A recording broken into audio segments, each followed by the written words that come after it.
काँग्रेस पक्षाने उभाटाला एक प्रस्ताव दिलाय की सांगली आणि भिवंडीला अगर निर्णय होत नसेल तर आपण फ्रेंडली फाईट का करत नाही। आणि ते ऐकल्यानंतर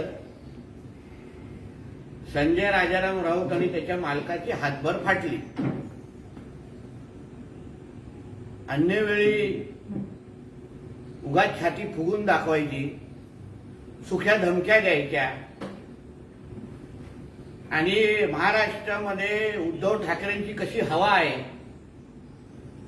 आमचे कसे 40च्या पेक्षाही जास्त कसे निवडून येणार, अशा उगाचच्या सुख्या धमक्या द्यायच्या। मग अगर बाळासाहेब ठाकरेंचा बाणा खरंच अगर उद्धव ठाकरेंमध्ये असेल, ते रक्त अगर उद्धव ठाकरेंमध्ये असेल तर त्यांनी फ्रेंडली फाईट करावी काँग्रेस बरोबर सांगली आणि भिवंडीमध्ये। घाबरतात कशाला, भीती कशाला वाटते।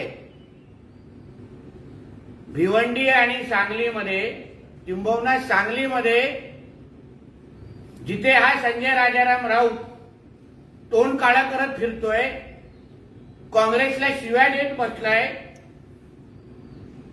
सांगलीतले आणि पश्चिम महाराष्ट्राचे जे मोठे घराणे आहेत, मग वसंतदादा पाटलांचं घराणं असो, पतंगराव कदम साहेबांचं घराणं असो, या घराण्यांना मुदतही नाहीये।